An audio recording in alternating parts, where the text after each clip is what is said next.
अजित पवार महायुती सरकारमध्ये उपमुख्यमंत्री होते आणि अजित पवारांच्या निधनामुळे त्यांच्या जागी आता कोण उपमुख्यमंत्री होणार यावरून हालचाली सुरू झाल्यात। पहिलं नाव अर्थातच अजित पवारांच्या पत्नींचं म्हणजे सुनेत्रा पवारांचंच आघाडीवर आहे। पाहूया त्यावरचा एक रिपोर्ट।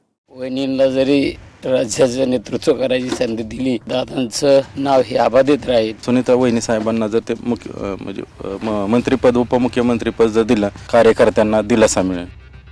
अजित पवारांच्या उत्तराधिकारी म्हणून सुनेत्रा पवारांचं नाव पुढे येतंय।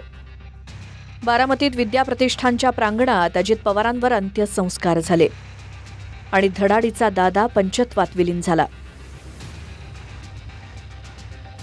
अजित पवारांचं अकाली निधन होईल असं कोणाच्या ध्यानीमनी नव्हतं। आता अजित पवारांच्या जाण्यानं अनेक राजकीय प्रश्न आहेत। अजित पवार हे उपमुख्यमंत्री होते। महायुतीत दोन्ही घटक पक्षांना उपमुख्यमंत्री पद आहे, त्यामुळे अजित पवारांच्या राष्ट्रवादीकडून उपमुख्यमंत्री कोण अशी चर्चा सुरू झालेली असतानाच प्रफुल्ल पटेल आणि छगन भुजबळ यांनी सुनेत्रा पवारांची भेट घेतली।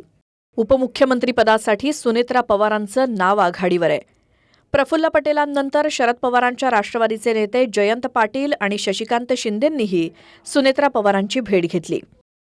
वहिनींना जरी राज्याचं नेतृत्व करायची संधी दिली, तरी आदरणीय दादांचं नाव हे अबाधित राहील आणि निश्चितपणाने परत एकदा कार्यकर्ते जोमाने पवार कुटुंबियाच्या पाठीशी उभा राहतील। आम्हाला खरं तर बारामतीकरांना सगळ्यांना आनंदच असेल की सुनीता वहिनी साहेबांना जर ते मंत्रिपद उपमुख्यमंत्रीपद जर दिलं तर म्हणजे सगळ्यांच्या भावना बारामतीच्या होईल की सुनीता अजितदादा पवार हे नाव सगळ्यांना पुन्हा एकदा ऐकायला भेटेल आणि बारामतीची विकासाची गडी पुन्हा एकदा बसेल व नागरिकांना ह्याच्यामधून कार्यकर्त्यांना दिलासा मिळेल। अजित पवारांच्या राष्ट्रवादीच्या नेत्यांकडून सुद्धा सुनेत्रा पवारांनाच उपमुख्यमंत्री करा अशी मागणी होतीये। सुनेत्रा वहिनींना उपमुख्यमंत्री करावं ही सर्वांचीच मागणी आहे। त्या संदर्भात वरिष्ठांशी चर्चा करून तसा निर्णय घ्यायला विनंती करू असं मंत्री नरहरी झिरवळ म्हणाले। अजित पवारांच्या राष्ट्रवादीचा विचार केला, अजित पवारांच्या पत्नी सुनेत्रा पवार यांच्या नावावरच पक्षातून देखील अधिक एकमत होईल। सध्या त्या राज्यसभेच्या खासदार आहेत, गेल्याच वर्षी त्या खासदार झाल्या। सुनेत्रा पवार या सामाजिक कार्यकर्त्या देखील आहेत आणि शैक्षणिक प्रशासक देखील आहेत, त्यामुळे कार्यकर्त्यांची कामं करणं आणि त्यांना सांभाळण्याचा अनुभव सुनेत्रा पवारांना आहे। अख्खं पवार कुटुंब जोडलं गेलेल्या प्रसिद्ध शैक्षणिक संस्था विद्या प्रतिष्ठानच्या सुनेत्रा पवार विश्वस्त आहेत।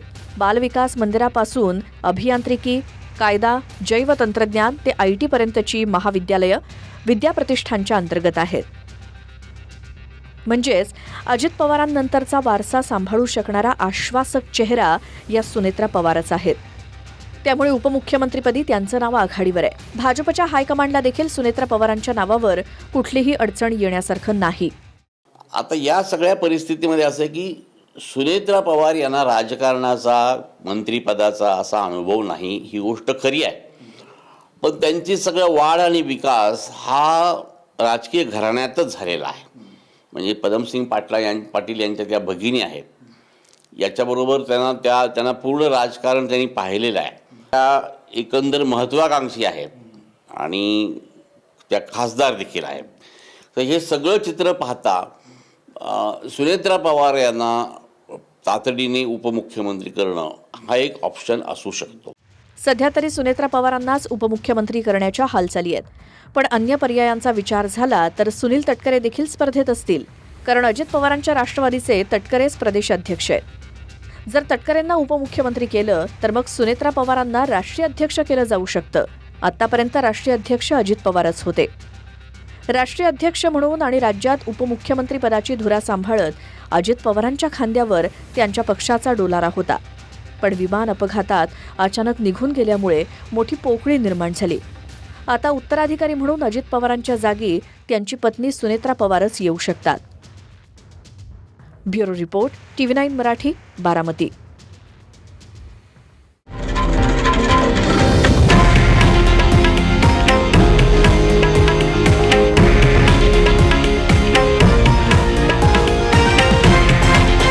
हे आहे देशातील नंबर 1 न्यूज नेटवर्क आणि आपण पाहत आहात TV9 मराठी, एकमेव।